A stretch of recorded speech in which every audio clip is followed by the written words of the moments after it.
America और Iran के बीच शांति वार्ता के दूसरे दौर पर फिर से पानी फिर गया है।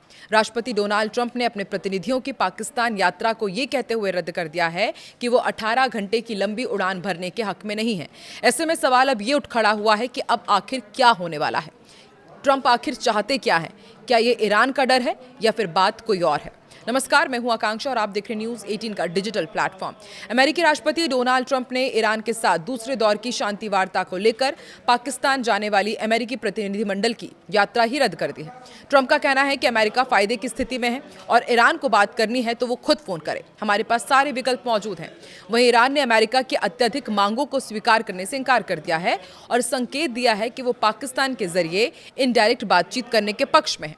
दरअसल डोनाल्ड ट्रंप ने फॉक्स न्यूज़ को बताया कि मैंने कुछ देर पहले अपने लोगों को बताया कि वो जाने की तैयारी कर रहे हैं और मैंने कहा कि नहीं, आप वहां पाकिस्तान जाने के लिए 18 घंटे की उड़ान नहीं भर सकते। हमारे पास सारे विकल्प मौजूद हैं। ईरान जब चाहे हमें फ़ोन कर सकता है, लेकिन आप अब और 18 घंटे की उड़ान भरकर यूं ही बैठकर बेकार की बातें करने नहीं जाएंगे। इससे पहले ट्रंप ने सोशल मीडिया ट्रुथ पर भी पोस्ट किया था।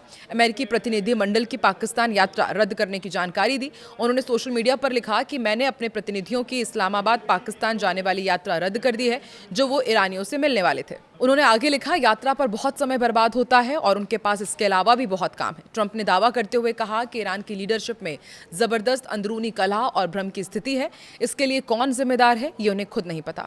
ट्रंप ने यह भी कहा कि हमारे पास सभी विकल्प खुले हुए हैं, जबकि उनके पास कुछ नहीं है और अगर वो बात करना चाहते हैं तो उन्हें बस फोन करना होगा। वहीं ट्रंप के इन बयानों से कुछ घंटे पहले ईरानी विदेश मंत्री अब्बास अराक्ची ने पाकिस्तान के शीर्ष नेतृत्व से मुलाकात की, जिसमें प्रधानमंत्री शहबाज शरीफ और army field marshal Asim Munir शामिल थे। इसके बाद वो पाकिस्तान से रवाना हो गए। दूसरी तरफ ईरान ने यह भी साफ कर दिया है कि वो अमेरिका की मैक्सिमलिस्ट डिमांड्स को, यानी कि अत्यधिक मांगों को स्वीकार नहीं करेगा। तेहरान ने अमेरिका पर भरोसा करने को लेकर के संदेह जताया। उनका कहना है कि परमाणु कार्यक्रम पर पिछली वार्ताओं के बाद भी अमेरिका और इजरायल ने उन पर हमले किए हैं। ईरान फिलहाल पाकिस्तान के माध्यम से केवल इनडायरेक्ट बातचीत के पक्ष में है और उसने इस्लामाबाद के इन प्रयासों की तारीफ भी की। फिलहाल दोनों देशों के बीच अनिश्चितकालीन सीज़फायर लागू है, लेकिन जमीनी हालात तनावपूर्ण बने हुए हैं। ट्रंप ने ईरानी पोर्ट्स को अभी भी बंद कर रखा है, वहां पर नाकाबंदी की गई है। सुरंगें बिछाने वाली छोटी नाव को देखते ही गोली मारने के आदेश हैं। इसी बीच ईरान ने इस हफ्ते 3 जहाजों पर हमला किया, जिनमें से एक भारत जा रहा था।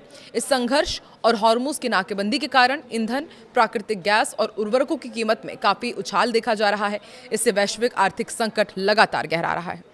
आपको बता दें कि शांति वार्ता का पहला दौर इसी महीने पाकिस्तान में हुआ था, जिसका नेतृत्व अमेरिकी उपराष्ट्रपति जेडी वेंस ने किया था। इस्लामी क्रांति के बाद दोनों देशों के बीच ये पहली उच्च स्तरीय सीधी बातचीत थी, जो 20 घंटे से ज़्यादा तक चली थी। हालांकि इतनी लंबी चर्चा के बावजूद कोई समझौता नहीं हो पाया था और अब ट्रंप के इस ताज़ा फैसले ने कूटनीतिक समाधान की उम्मीदों को फिर से अधर में लटका दिया है। वहीं अमेरिका और ईरान के बीच अधर में लटकी शांति वार्ता के बीच डोनाल्ड ट्रंप ने शनिवार को एक दिलचस्प खुलासा भी किया। उन्होंने कहा कि पाकिस्तान में अमेरिकी प्रतिनिधिमंडल की यात्रा रद्द करने के ठीक 10 मिनट बाद ईरान ने एक नया और बेहतर शांति प्रस्ताव भेज दिया है। ट्रंप ने ये जानकारी मीडिया से बातचीत के दौरान दी। ट्रंप फ्लोरिडा से वाशिंगटन लौट रहे थे। उस वक्त एयरफोर्स 1 में सवार होने से पहले उन्होंने पत्रकारों से बातचीत की और कहा कि हमें ईरान की ओर से एक शांति प्रस्ताव मिला था जो बेहतर हो सकता था। इसके बाद हमने पाकिस्तान जा रहे डेलीगेशन की यात्रा को रद्द कर दिया। खास बात यह है कि जैसे ही मैंने यात्रा रद्द की, उसके ठीक 10 मिनट के अंदर हमें एक नया शांति प्रस्ताव मिल गया जो कहीं ज़्यादा बेहतर था। हालांकि ट्रंप ने इस नए प्रस्ताव के बारे में ज़्यादा जानकारी देने से इनकार कर दिया, पर उन्होंने इतना ज़रूर कहा है कि उन्होंने बहुत कुछ ऑफर किया है। साथ ही ट्रंप ने अपने पाकिस्तान जा रहे प्रतिनिधिमंडल की यात्रा रद्द करने के फैसले का बचाव किया और कहा कि हम उन लोगों से मिलने के लिए 15-16 घंटे की यात्रा नहीं करने जा रहे हैं, जिनके बारे में पहले किसी ने कभी सुना भी नहीं है। जब उन्होंने कहा कि बैठक मंगलवार को निर्धारित है, तो मैंने कहा कि मंगलवार अभी तो बहुत लंबा समय है। वो देश के नेता से नहीं मिलने जा रहे थे, वो अन्य लोगों से मिल रहे थे और मैंने कहा कि हम ऐसा नहीं करने जा रहे हैं। बहुत लंबी यात्रा है, समय लगता है, खर्चीला है। मैं खर्च के प्रति बहुत सजग व्यक्ति हूँ। सोचिए, ट्रंप कह रहे हैं जो लाखों डॉलर वॉर में लुटा चुके हैं। ट्रंप ने यह भी कहा कि अमेरिका टेलीफोन पर ही बात करेगा और वो जब चाहे हमें फोन कर सकते हैं। साथ ही उन्होंने कहा कि हमारे पास सभी विकल्प मौजूद हैं। वहीं जब उनसे सीज फायर कायम रहने की संभावना के बारे में पूछा गया तो ट्रंप ने तात्कालिक चिंताओं को कम करके आंका। उन्होंने कहा कि मैंने इसके बारे में अभी सोचा नहीं है। उन्होंने कहा कि ईरान के साथ समझौते को ट्रंप ने बहुत सरल बताया। उनके अनुसार पूरी डील में कोई जटिलता नहीं है, बस ईरान के पास परमाणु हथियार नहीं होने चाहिए।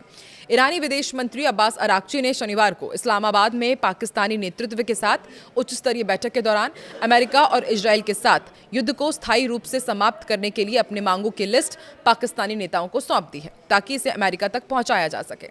ईरानी विदेश मंत्री शनिवार को पाकिस्तानी प्रधानमंत्री शहबाज शरीफ, सेना प्रमुख आसिम मुनीर और विदेश मंत्री इशाक डार से मुलाकात उन्होंने की। वरिष्ठ अधिकारियों के साथ उन्होंने बातचीत की। इस दौरान द्विपक्षीय वार्ता और क्षेत्रीय हालातों को लेकर चर्चा हुई।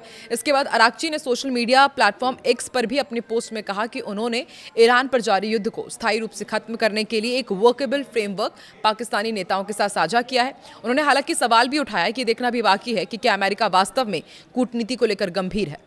अराक्ची के अनुसार ईरान ने संघर्ष विराम और थोपे गए युद्ध के अंत को लेकर अपना सैद्धांतिक रुख पाकिस्तान के सामने स्पष्ट कर दिया है। इसके बाद ओमान की राजधानी मस्कट के लिए रवाना वो हो गए हैं। तो आपको क्या लगता है कि अमेरिका ईरान में कूटनीतिक ड्रामा कब तक चलेगा? इस तरह कुछ हल निकलेगा भी या नहीं, या फिर ये शांति आने वाले बड़े तूफान का संदेश दे रही है? कमेंट में जरूर बताएं।